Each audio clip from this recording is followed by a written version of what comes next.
Hello, hello! My name is Callista, and welcome back to Dragon Age Inquisition. In the last episode, we finished up the final few quests that we had before we move on to the next area. Now, before we do, I very quickly just want to check in with Vivienne, just to see if she's alright. You know, Bastian did just die before her eyes. That could be upsetting. No, that would be upsetting. She very clearly had feelings for him. So let's just check in and see if she's doing all right. Hello? Bastian is dead. I can hardly believe. It was the Wintersend Ball. My first visit to the Imperial Palace. The Circle sent a dozen of us to entertain the nobility. I was in awe of everyone and everything, and then our eyes met. Bastien spent the entire ball at my side. The Dowager tried to have him killed for slighting her, but he didn't care. Love at first sight. Were you also charmed? A mage and a noble, dangerous. Ooh.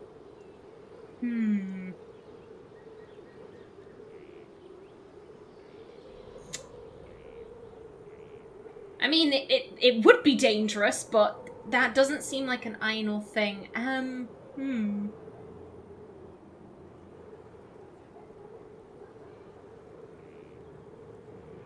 I mean, she is talking about Bastian a lot. Like, our eyes met. He spent the entire ball at my side. Oh. This seems very naive. Like, oh, love at first sight, how amazing. And to be honest, I don't believe Aenor thinks that love at first sight is real. Lust at first sight, yeah, absolutely, but, you know, true love takes time and work and dedication. My worry is that this could be kind of rude. Yeah, this just feels a little bit too naive for Aenor's standards. Obviously he was smitten, but what did you think of him? He was a dashing rogue, and any defects he might have had were made up for with rank and importance. It was a more innocent time, I suppose. And now he's gone, and I must write to his son Laurent, and his sister will make a terrible fuss if she isn't informed first. And I'll need to arrange for the chantry services. Maker only knows how long that will take. I'm sorry, you'll be kept busy. I'll leave you to it. Is there anything I can do? Yeah, I think Aenor would offer any help that she can. If I can help you, just say the word. No, my dear. I'll handle everything. Excuse me, I have so much to do. Oh, Vivienne, I'm sorry for your loss. Did you need something, darling? Okay. I'd like to know more about you, Madame Vivienne. Whatever would you like to know? Tell me about Bastian. Ooh. Why don't you tell me more about your Duke? Bastien was the leader of the Council of Heralds. The only person who could bring that rabble into line. He could charm a bird out of its feathers, and frequently did. I remember once, he broke up a fight between Prosper de Montfort and the Dowager with a joke and a glass of wine. Oh, Bastien. I'm sorry, my dear. I don't think I can discuss this. Prosper de Montfort was the guy who owned Chateau Haine in The Mark of the Assassin. I think the voice acting does so much. Like, yes, she isn't crying. She isn't being like, oh my god, Bastian, I will fall on my own sword. Oh my god, I'm crying on the couch. But just because she isn't being super emotional doesn't mean she isn't clearly feeling his loss. Like, I really think people make Vivienne out to be way more emotionless than she actually is. And like I said, I think it does ultimately come down to the fact that she doesn't immediately suck the Inquisitor's dick, metaphorically speaking. You know, she isn't there being like, oh my god, Inquisitor, I'm so impressed by you, oh my god. She's like, no, if you want my respect, you have to earn it. Also, I won't suck your dick. I love her so much. On your toes, you know. Well, let's see if we can upgrade anything here. Healing. We need Prophet's Laurel for that. Grenades. Healing Mist. Okay, Vandal Aria and Felendaris. Vandal Aria grows, in hot places, and...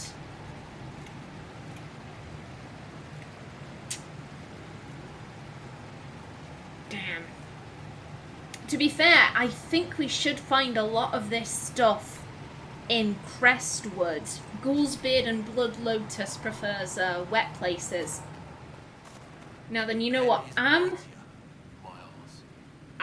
Okay. Yeah, I'm going to sort out my inventory very quickly, so I will cut through that. Be right back with you. And I'm back. My inventory is completely sorted. I am now at 0 out of 75 slots. To be fair, there really wasn't much for me to do. Everyone had pretty decent equipment. Really, all I did was sorting out some of the more miscellaneous rings. We hadn't really picked up anything too amazing, but there were a couple of grey rings that I thought were better for certain people. Now then, before we head out, we also have a few levels, I do believe. Yep, Cassandra, 1 second, let me find my notes. I'm pretty sure we had already finished your tree and we were looking at, what is it? Passives, I want to say. Yeah, that looks to be the case. In which case, what do we want to grab? We could start upgrading some things, perhaps. I'm kind of inclined to stick with passives for now. Ooh. You know what? Let's give them a kick. There we go. Who's next? Sarah. Oh, you have 2 points, my dear. Where are your notes? Right there. Okay, so we were at 19, 20, and that looks to be it. Okay, so... Okay, what were some of the optional ones? Looks like this one. There we go. Dorian Buddy. Your notes are here. And we want to grab... Okay, 19... 20... 21 would be one of these.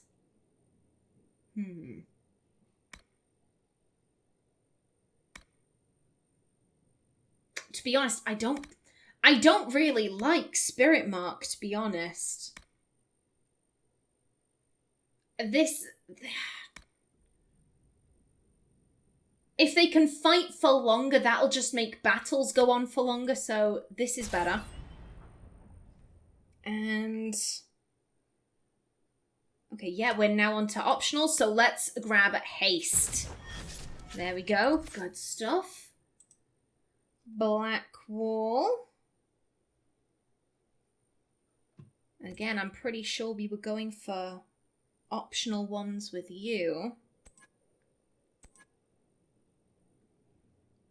Yeah, we grabbed that. We grabbed that, so...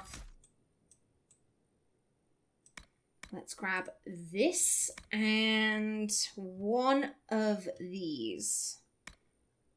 On guard. Or who's next?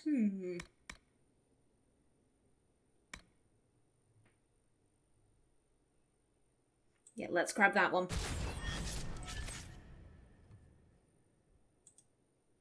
Cowl, buddy. Where are your notes? No, seriously, where are your notes? Right there.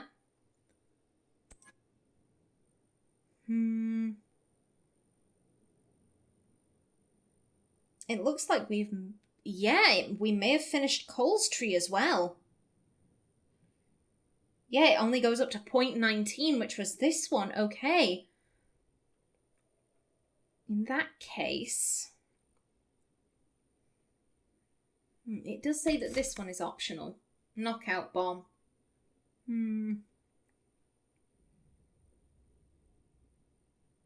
I don't think I'm really going to use that, though, to be honest. Let's grab this ambush. Vivienne, my dear. Vivienne. Right there.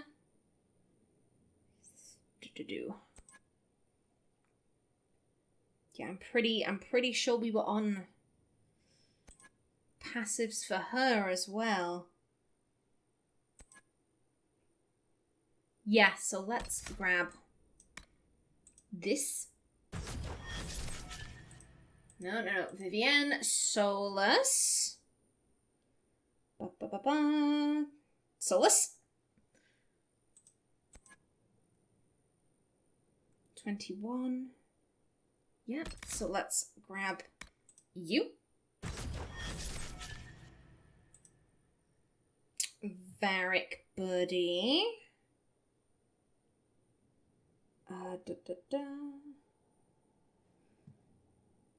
19. I'm not seeing a 20. Oh no, wait, 20 was this one. Okay. Yeah, you're complete too. So let's grab...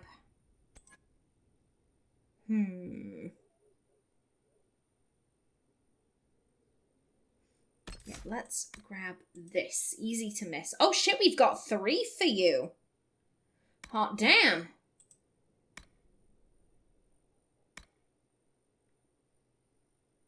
Yeah, this is the recommended one. And... you. And last but by no means least, Iron Bull.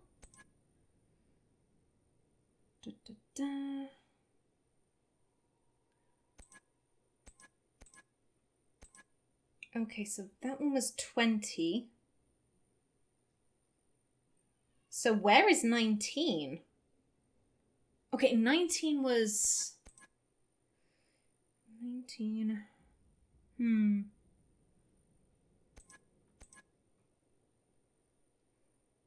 Okay, yeah, it looks like we're on to the last one, so we will grab that.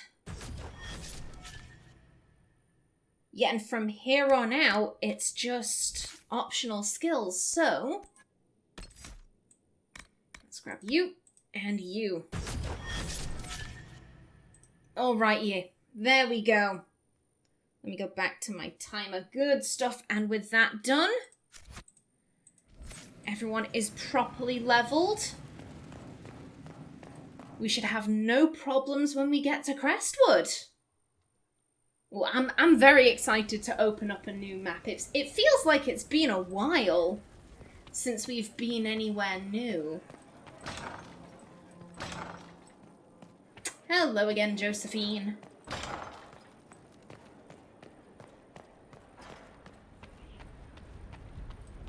Before we do head off, let's send our counselors out.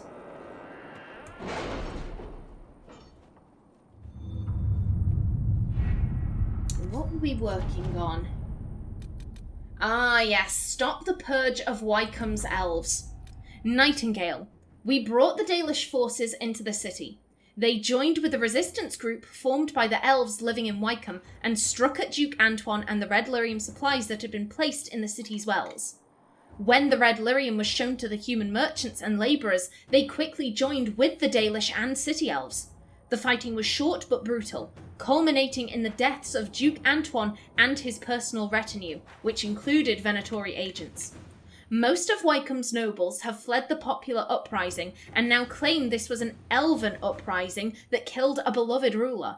For now, however, the Dalish are seen as heroes in Wycombe. They remain in the city, uncertain of what to do next. Jester. Ooh, that... I think this would make Aenor extremely nervous. The fact that the nobles have fled and they're spreading rumours. Oh, it was an elven uprising. It was an elven uprising. Ooh. I think Aenor's just waiting, like something's going to happen next because of that. Like, there will be consequences. And revenge of the Merchants Guild.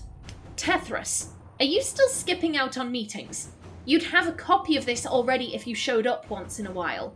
Not that I mind. I'm happy enough to trade you a worthless piece of parchment for 1,000 crown debt. Jarek. A note has been added to the bottom in another hand. Message deciphered. Translation follows. My name is Varric Tethras, and I'm a Bronto-licking backstabber who steals customers. Scrivener. I love that. I love that so much. Continuing her predecessor's work. A formally submitted report.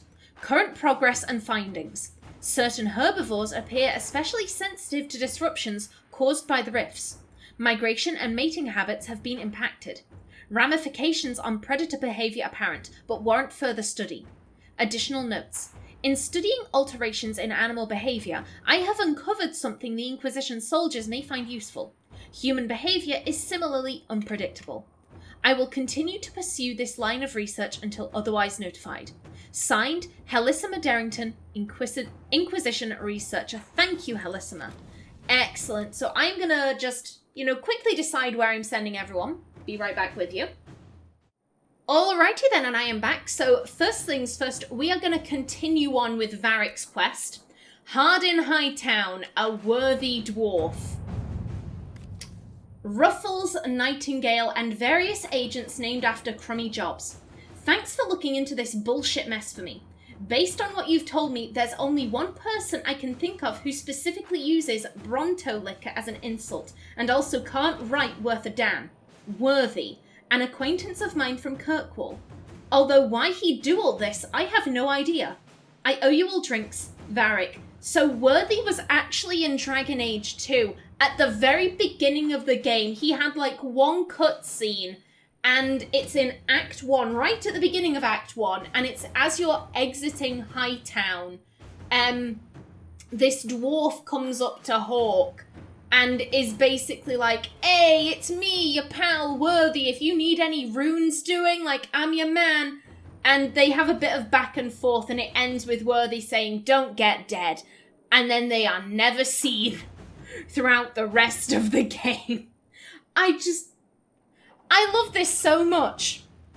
Who would want to get revenge on Varric? What about this one random guy who was in that one cutscene? Yeah, him. Let's have him be the culprit. I love it. Cullen isn't taking part.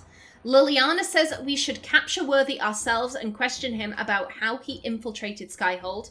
Josephine says we should give this information to the Kirkwall Guard. They'll want to arrest Worthy. This is an awkward one. Because on one hand, the Inquisition has absolutely no right going into Kirkwall, arresting one of their citizens, and taking them away. It's wrong. It's wrong. We shouldn't do that. But on the other hand, how the hell did he get into Skyhold? That's the problem. He somehow managed to infiltrate Skyhold without being seen, without leaving a paper trail. That is incredibly suspicious.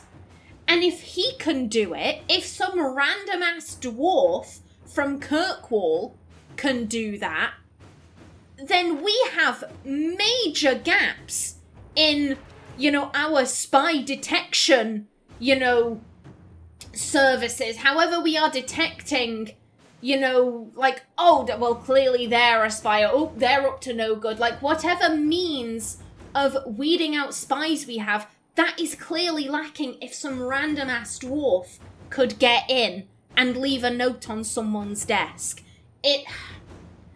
I think Aenor feels guilty doing this. It is a little tyrannical, you know, just, who cares about your investigation? Our business is so much more important. We're gonna grab this dwarf and arrest him. It is tyrannical, but if we can figure out how he got in, then that could make everyone in Skyhold so much safer. You know, it's kind of like the House of Repose situation. Josie's plan was good, but it puts everyone in Skyhold at risk. If we let the Kirkwall guard arrest him, we may never figure out how he infiltrated Skyhold, and we will always be sat there wondering, like, oh shit, like, I wonder if anyone else has gotten in. I wonder if anyone else has gotten in and maybe decided to poison all of our grain supplies, and oh shit, all of our soldiers are dead. Oh god, if only we'd looked into that. So yeah, we're gonna go with Liliana for this. Inquisitor. Next up, I think I'm gonna go with, let me just double check with my notes. Yep. A company of heroes. A report in Josephine's hand. 3 requests in as many weeks for inclusion in our cause. If Sutherland imagines a debt, he is well on his way to paying it. These few youths have brought in allies by the score, and from surprising places. We need only extend our influence in their wake.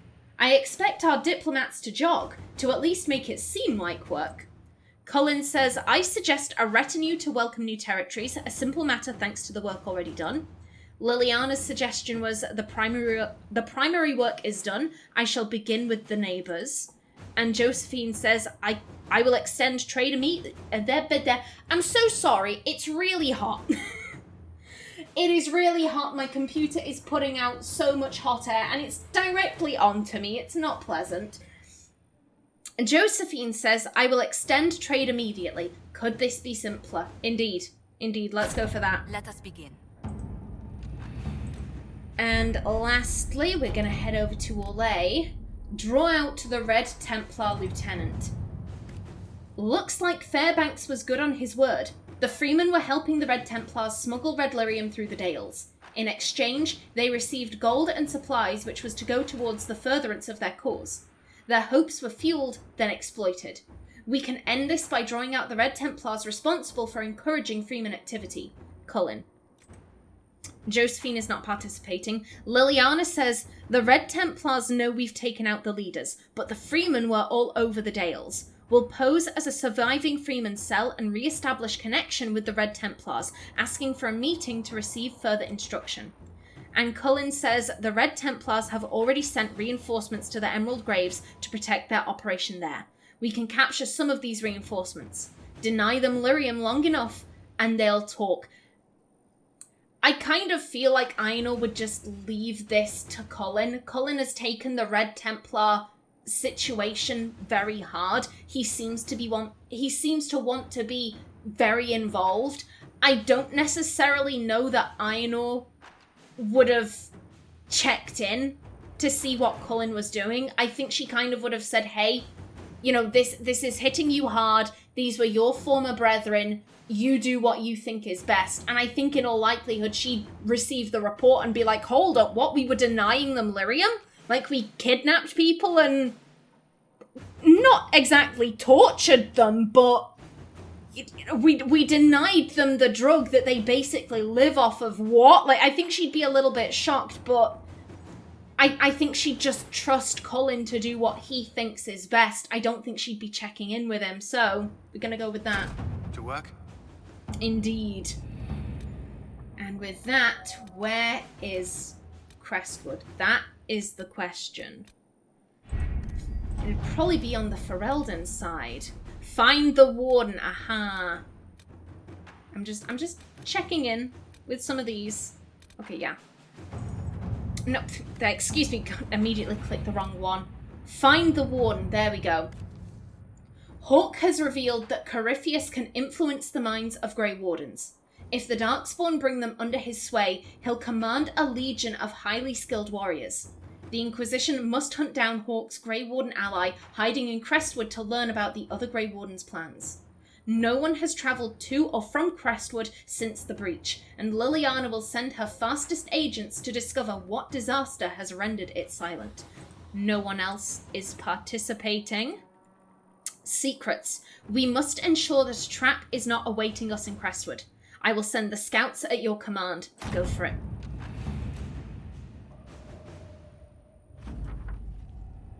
Find the Warden. A hastily scrawled note received by messenger bird. Inquisitor. Hawke's warden friend is somewhere here. Disappeared before we could talk to him. He's good. Be careful on the road. Lots of undead. People here need our help. Explain more once you're here. Harding. Okay, yeah, we will venture forth. Who do we want to bring? Now, I will be bringing Blackwall to go speak to the Grey Warden because, I mean, it makes sense. They're both Grey Wardens. But for when we first arrive, ooh.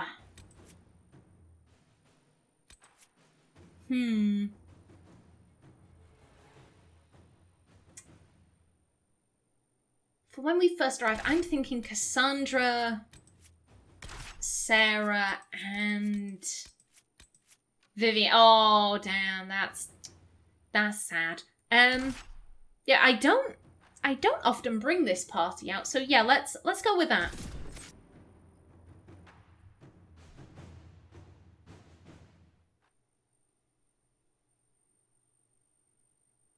Oh, I'm so excited.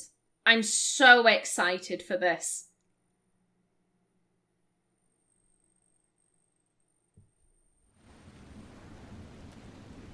Good to see you safe, Inquisitor. We've got trouble ahead. We can take it. I bet if you're worried, what is it? Where is this confidence coming from? Where is... I would describe Aenor as being quietly confident. I don't necessarily see her as being boastful. Yeah, I guess I'm not all too fond of this. And this is just, you know, what is it? It's very blunt. No, I don't like that. So, yeah, we'll go with number 2. If you're on edge, I should alert the entire Inquisition. Or increase my hazard pay. That's an option. Are things that bad?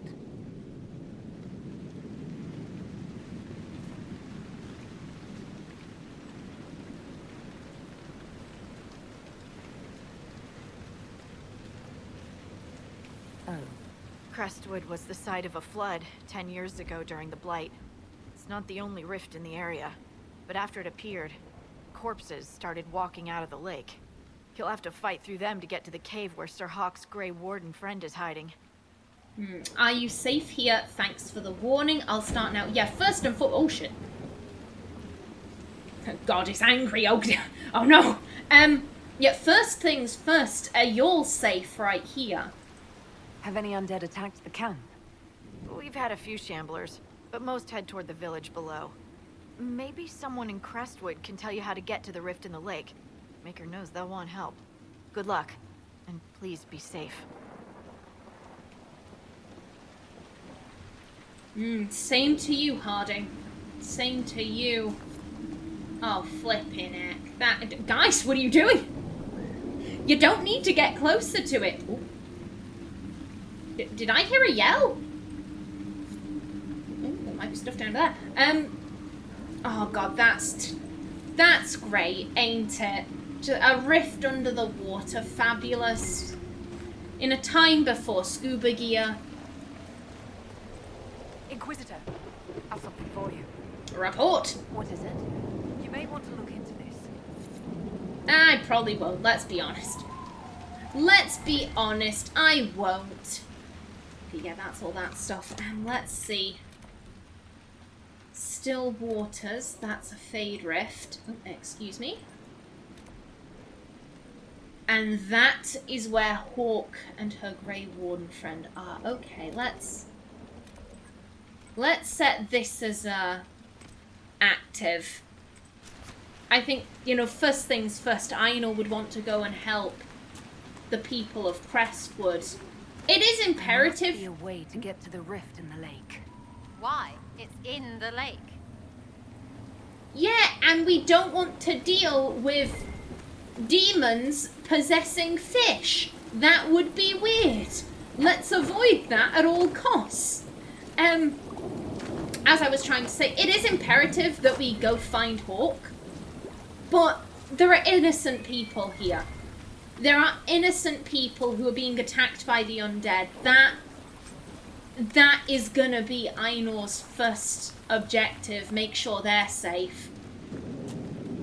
Now then, you know what? I'm gonna pause right here before we end off. Let's go back to reading codex entries. It's been a while. Briala. Watch out for elves in Halam Sharal. Almost no one notices when they're present. A servant scrubbing floors, a waiter filling glasses, undergardeners weeding the border, maids and valets dressing nobles. There's no room, alcove, or alley so private you can't find one there. And they're watching. They're organised. The rumour you've heard of some mastermind leading the elves is no rumour. I have reports that this Briala was Celine's personal spy and assassin, a bard of unusual skill. Who she's working for now we cannot confirm. Say nothing. They will hear you. Part of a communique intercepted by Inquisition agents, author unknown. Celine. My dear Viscount, I congratulate you on securing an invitation to appear at court. Allow me to present you with these 3 words of advice as a gift. Don't underestimate Celine. You must not mistake her reputation as a diplomat and peacemaker to mean she avoids conflict. Dozens of her enemies litter the bottom of the harbour in Val Royeaux. Negotiation did not send them there. She is as shrewd and ambitious as her grandfather, Judicael I. But unlike him, she knows how to handle the nobility. She built the University of Orlais, the most vehemently opposed project in Orlesian history, because she knew how to win the support she needed to overcome even her bitterest rivals. She can keep a pet apostate in front of the chantry because even the divine fears her influence. Do enjoy your visit to the palace. Sincerely, Duke Germain. Nice. And Grand Duchess Floriane de Chalon.